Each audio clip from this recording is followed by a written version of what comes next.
Hi, I'm BJ, and this is the Arcane Alienist Podcast.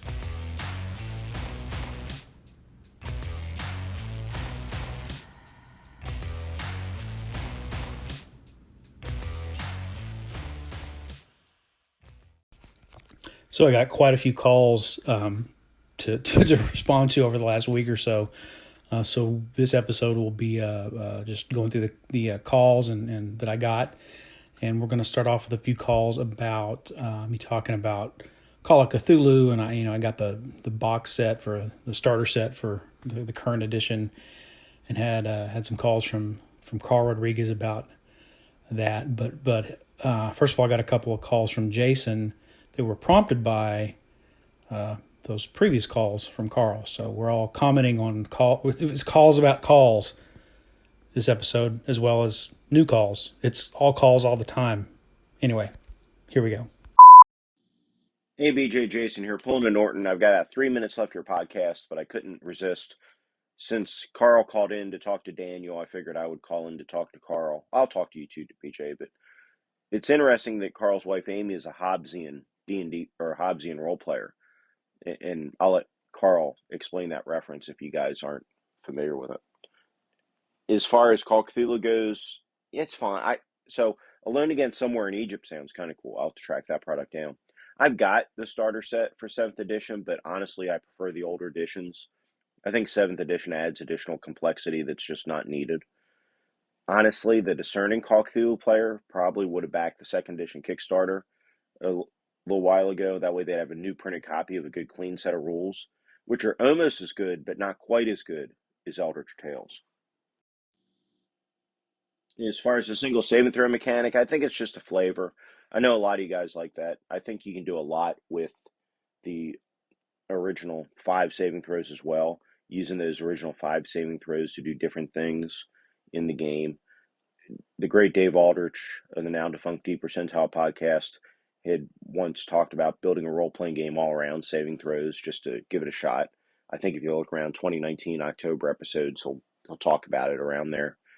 I don't even know if his podcast is still up. Anyhow, but it's fine.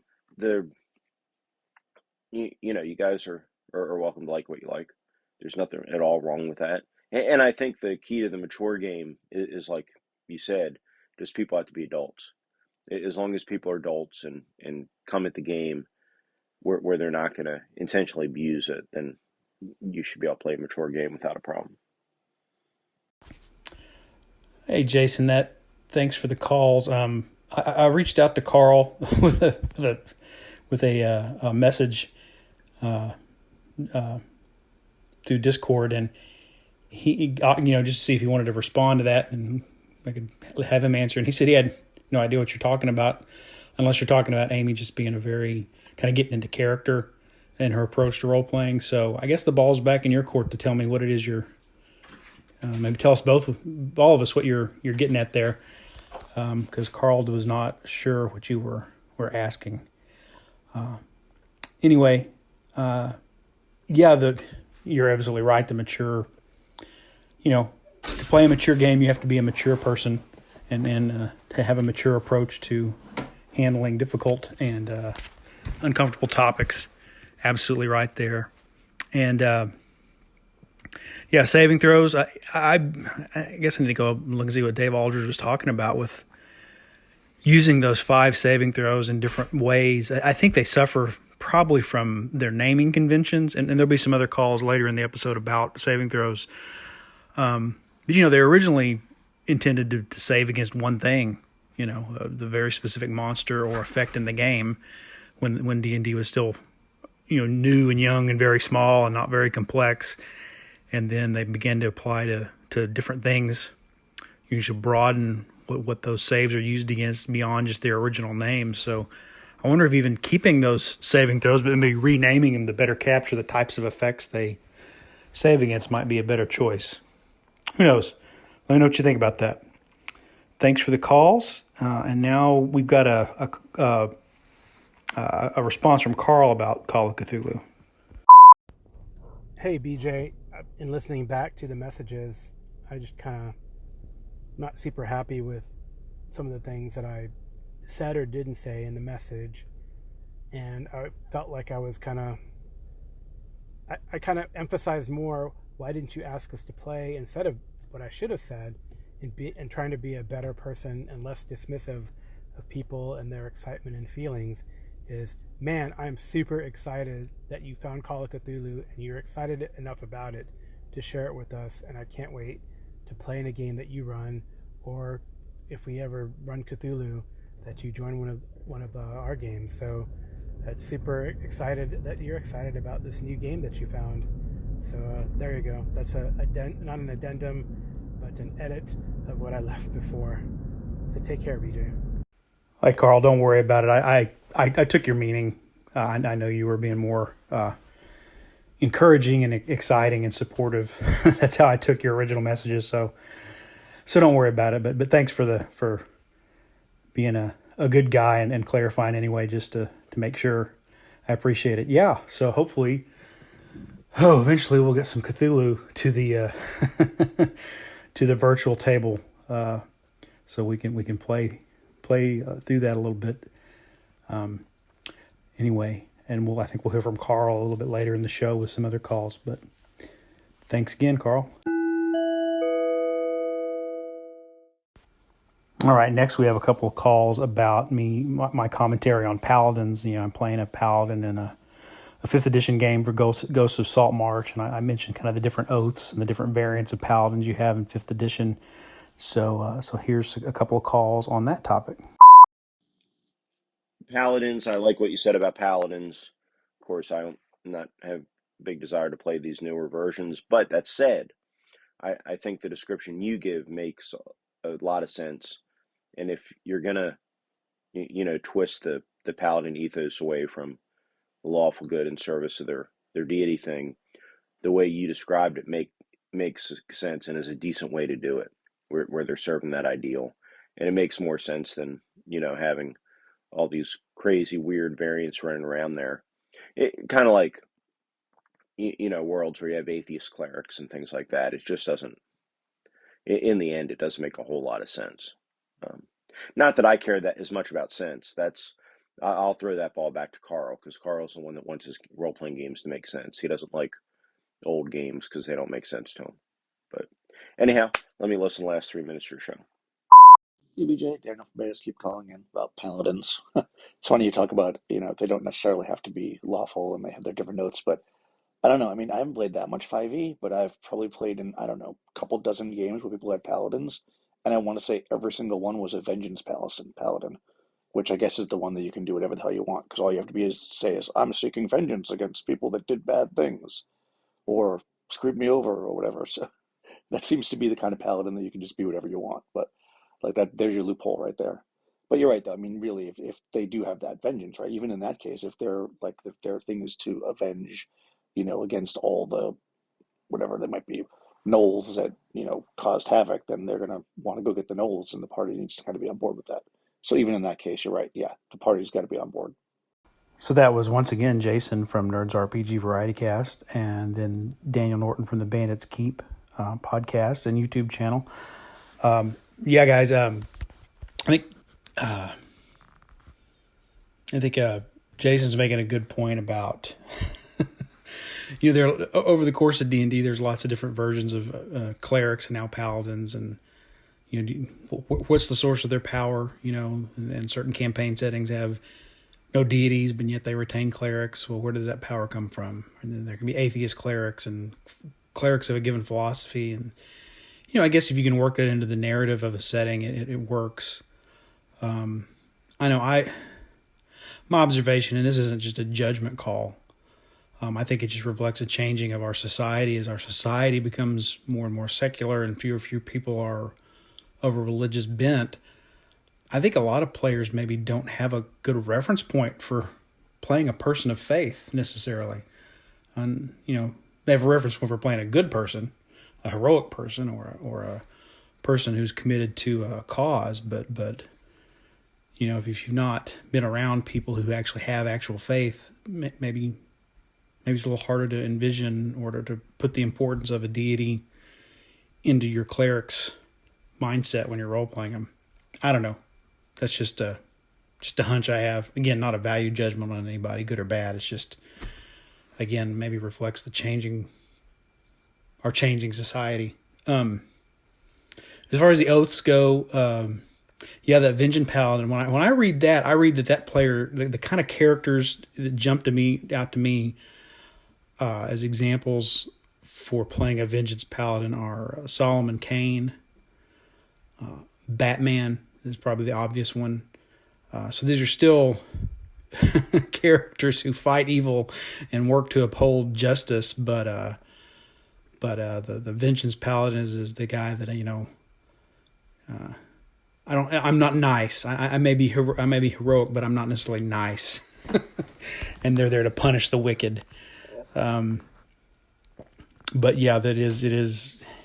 You kind of have to, when you look at that 5th edition Player's Handbook section on the Paladin, you have to read the general class description and then read the different oaths in the context of the overall description of a Paladin being kind of a person who's there to fight evil and protect the innocent. And they just go about it in different ways.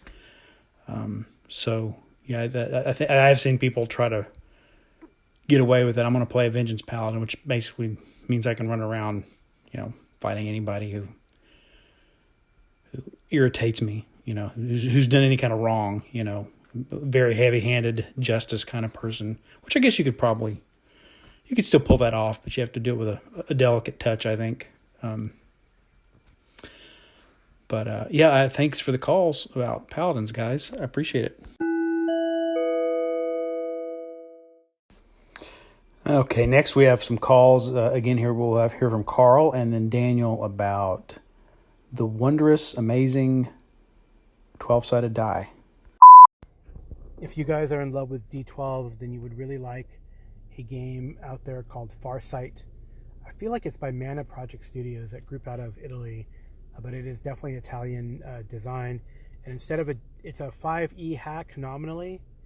It uses a 5e open license, but instead of a D20, it uses a 2D12, so you get a bell curve instead of a straight linear response curve for rolls. So I don't know. I definitely have a one shot of it somewhere, like a quick start, and it'd be cool to bring to the table along with every single other millions of games that I have. But it's got lots of 12s. That's the base rule, is a 2D12. So if you guys are in love with D12s, there's the game for you. Of course, another thing you could do is just use D12s instead of D10s, right, for your percentile, and just re-roll if you get an 11 or 12, or maybe count those as a 1 or a 2 again, if you want to be super nice to your players. So you can definitely use D12s if you really want to. Well, if I get a chance, I'll have to check that game out, Karl. That would change it up. Well, you would have a scale of 2 to 24, so a little bit wider scale than you get on a D20, but it's bell curve. You could probably make adjustments for that if you played around with the math a little bit.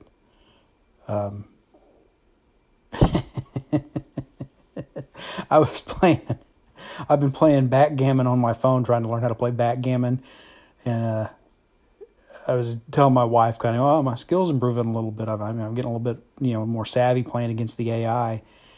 And she was commenting that I'm extremely weird in the way that I think about probabilities, not just when I'm rolling dice, but just thinking about those kinds of things, probable outcomes and the bell curve versus the linear on different ways of pairing up or dice pools and things like that. So, I'm a big dork in that regard. So, and Daniel, I think that's an interesting idea to use D12s as percentile die and then treat the 11s and 12s as some sort of special case scenario. Either as just a 1 or a 2 or as of course, if you treat them as a 1 or 2, then you have a higher probability of getting a 1 or a 2 than you do getting a 3 through 10. I may have to pull out some scratch paper and play around with that. But thanks for the calls on 12-sided die, guys. All right, now we've got some calls for regarding the topic of going back to the topic of a single save mechanism. So here we go. Hey BJ, this is Menion of Confessions of a Wee Timorous Bushy.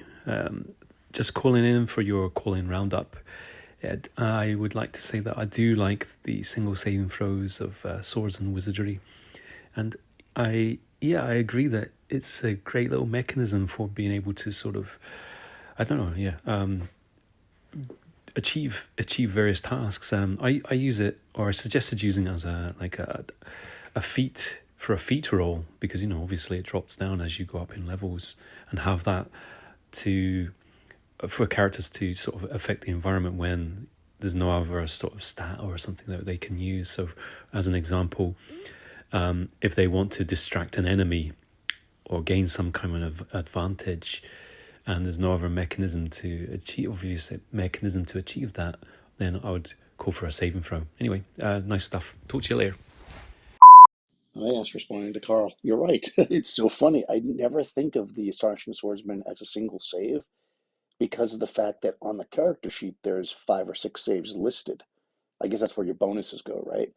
And it's also slightly different. I haven't played Swords and Wizardry in a while, but I'm pretty sure that the saving throws in Swords and Wizardry are based on class, and they are not in Astonishing Swordsman and Sorcerer. They're based on level only. Like, everybody has the same save if they're on the same level. You could correct me about that if I'm wrong, PJ. But then, of course, as Carl mentioned, you have modifications based on your class or based on, magic items, stuff like that. And of course, sometimes your ability scores, depending on what's happening. So yeah, I mean, I definitely like it. I just, I don't know. I like the idea of which I've been using in OD&D of the creature itself setting the saving throw versus the character having it as an ability. I'm trying to simplify my character sheets as much as possible, but yeah, single save is definitely a good thing. That being said, I tend to just use whatever a game has. Like if a game has, let's say I'm playing BX or OSE, right, and it's got descending armor class and multiple saving throws, I'll just use that. If I'm playing Swords and Wizardry and it's got ascending armor class and a single save, I'll use that. I don't really mess with the systems too much because I think they all really work well. And yeah, like if I was developing a game, I think I said this last time, and I was going to have a single saving throw, I might not call it a saving throw. I might call it something like luck, because I feel like when you get to single saving throw, it almost becomes that. But yeah, it's a great mechanic and super versatile. And 100%, I think that was one of the great innovations of Swords of Wizardry, because I'm pretty sure that came out first, was having the single saving throw. So, yeah, that was Menion, also known as Rob from Confessions of a Wee Timorous Bushy, another great Anchor podcast. Yeah, I think that's, I think I'd mentioned before, seen people suggest kind of house rules with Swords and Wizardry using that single save for other task resolution. I like that idea that it would just be kind of almost like a luck thing, like Daniel says, just changing it to luck, because that's kind of what saving throws are anyway. But say, well, okay, well, push your luck. See if you're lucky enough to add this extra advantage or extra, make something extra happen that we don't have a standing rule to cover. So that's a good idea that you have there, Rob. I appreciate that. And Daniel, I think yes and no on the Swords and Wizardry. I'm not as familiar with the total Swords and Wizardry Complete, where they've added all the AD&D, or not the AD&D, all the supplements to it. I'm most familiar with the white box, where it like clerics and wizards start with a saving throw value of 15, and it goes down by 1 at every level, and then fighters and thieves have it at 14, and it goes down every level by 1. So I guess technically it's by class where you start, or you could just say that they give the fighters and thieves a +1 to their saving throws. I don't know, but for the most part, yeah, it just starts at that either 15 or 14 and just goes down 1 by every level. Of course, it only goes to level 10, so you get down to about a 4 or a 5 down there, and then they suggest, that because ability scores do have a +1 or a -1 if they're extremely high or low, that if that seems relevant to the save, go ahead and give a bonus or a penalty based on that. So yeah, it kind of is class and it kind of isn't class. It kind of is level, and it definitely level is the biggest factor though, for sure. And then monsters and Swords and Wizardry just save as a fighter of the same number of hit die. But yeah, I think that's the idea behind saving throws, isn't it? That they are just the dumb luck that follows heroes and protagonists of adventures around. That's that last, when the last minute Indiana Jones grabs onto a vine before he slides over a cliff, or the poison dart sticks in his hat and doesn't actually penetrate and bury into his skull or something like that. So thanks for the calls, guys. I appreciate it. All right, this last set of calls, we got another call from Jason. We've got some calls from Joe Richter of the Hindsightless podcast, and a couple more from Karl Rodriguez. And these all, the first couple pertain to my episode on elves and kind of my idea of diving into the psychology of different traditional D&D species and cultures and creatures. And then some calls about my homebrew OSE setting, the Mythic World of Erd, and what's going on with that. So let's take a listen. Hey, BJ, I'm sure other people have thoughts on your elf personality thing. Don't see, I mean, but talking about the psychology of the elves, that's it. So I do hope you do something else. Yeah, do dwarves. I'd like to hear the dwarves. Actually, the one I really want to hear are the hobbits, but because the hobbit stereotype I hate's the kinder. So I'd like to hear, ideas of hobbits other than kinder. Although obviously you'd want to touch that too. But anyway, great episode on your recap for your OSE game, and I will talk to you later. BJ, dude, so you were wondering why you didn't get any feedback about your elf episode, and you were wondering if it's because you released it the Saturday afternoon. And speaking personally, yes, that was absolutely the reason. That weekend, Thanksgiving weekend, I fell down like a rabbit hole of watching shows, which is something I never do. Normally I just listen to podcasts and stuff like that, but I watched Masters of the Universe, I watched Cowboy Bebop, I watched The Wheel of Time, I read the first book in The Wheel of Time again. So yeah, I was on kind of a podcast blackout, so I will go back and listen to it because I think it's a really cool idea, and I hope you do continue it, man. I really hope you do. Anyway, dude, thanks very much for everything. Peace out. I totally want to hear more about your world. I don't have any specific questions, but I remember, your very early episodes, you went deep into the world, and I thought those were amazing, man. Not that your other stuff isn't also amazing. I love your show. But yeah, any more you want to give us, if you want to do another whole episode on your world, I'd happily listen to that, and then maybe that might generate some questions, or hopefully other anchor folks and whoever else, your other listeners, have some questions, because I think your world is great, dude, and I love hearing about it. Anyway, man, take it easy. Peace out.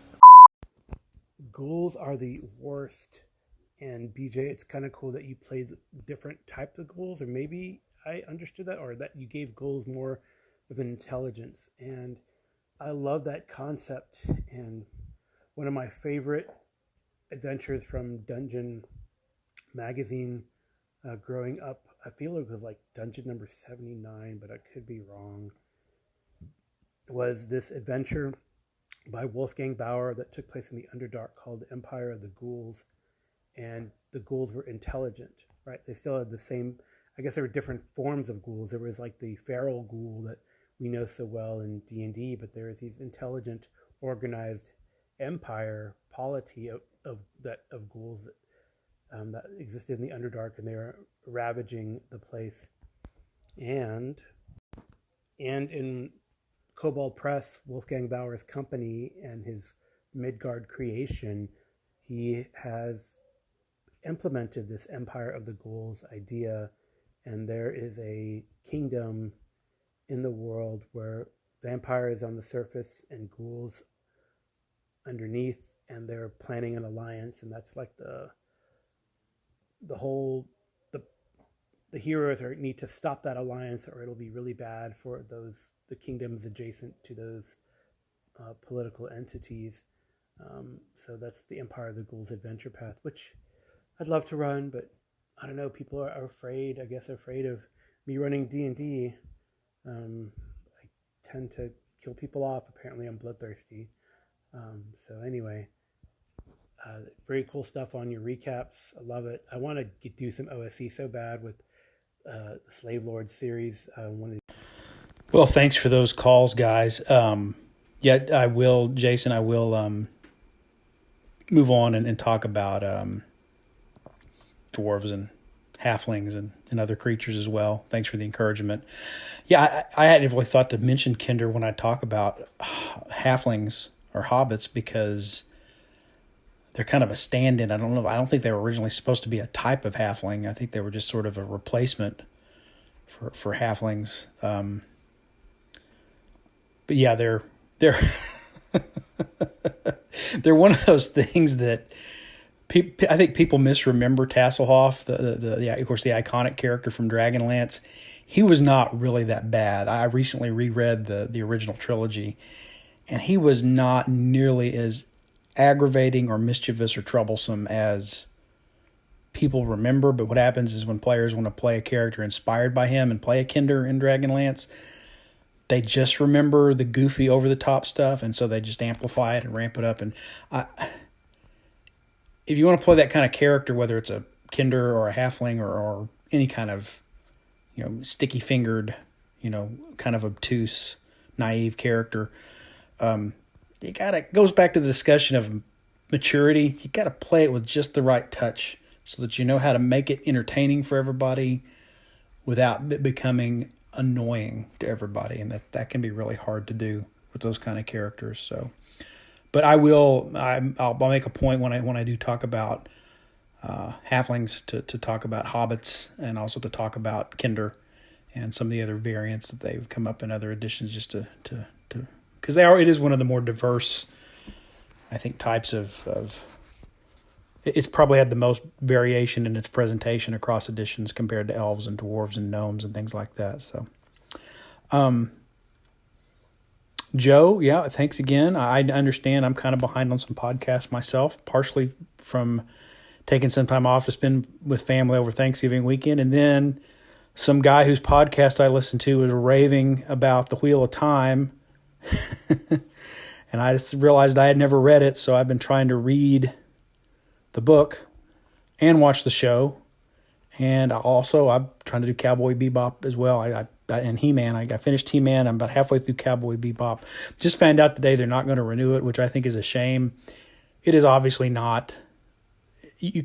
People were just upset about it not being more like the original anime. I think if you take a lot of anime and try to turn it into live action, it becomes silly.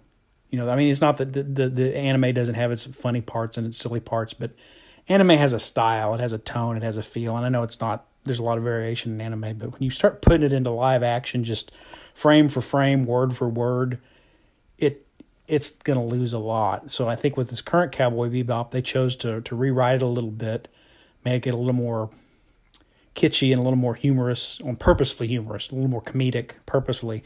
And I enjoyed it. I like them both. I thought it was a good adaptation of trying to take an original spin on the story, but fanboys are going to fanboy. What can you do? But I'm off on a tangent now from the topic. I will do more about that and probably do some more.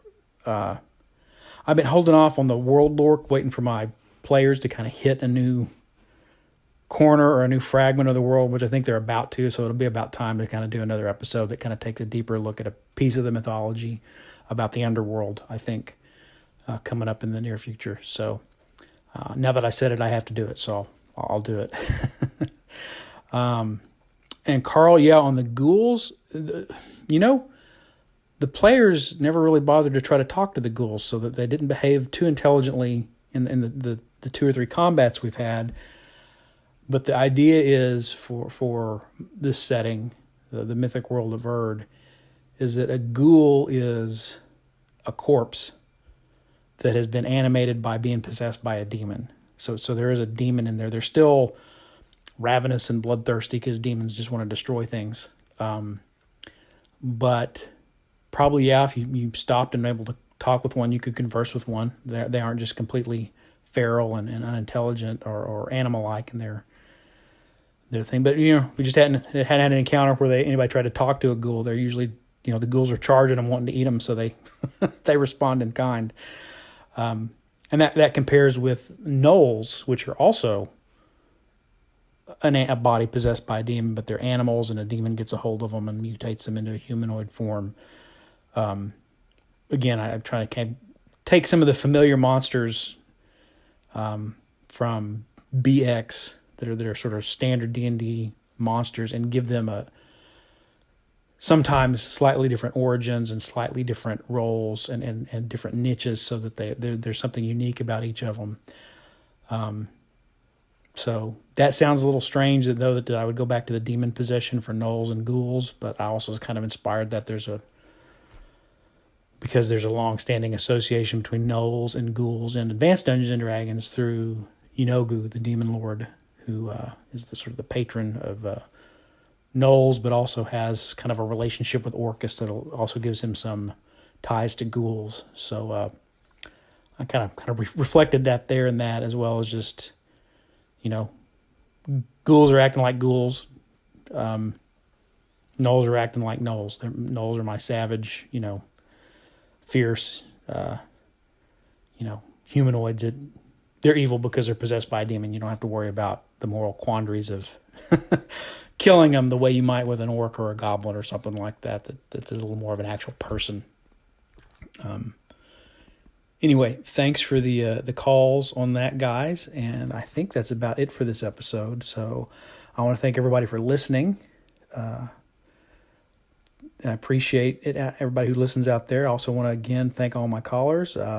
Menion from Confessions of a Wee Timorous Bushi, Daniel Norton of Bandits Keep, Karl Rodriguez of The Geomologist Presents, Jason Connerly of the Nerds RPG Variety Cast, and Joe Richter of Hindsightless. Be sure and check out their content.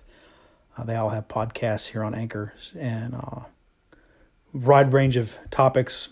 Wide range of topics on modern gaming, old school gaming, different types of games, and other.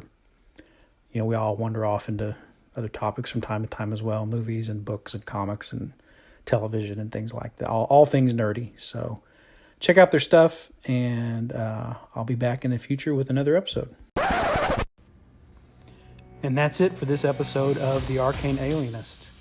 I want to thank Dave Bone for the cover art that I use for the episodes. Check out ironseer.com. And the music is Come and Get It by Scott Holmes Music. Thank you for listening. Give me a call sometime through the Anchor app or at the Anchor website, and I'll be back in the future with another episode.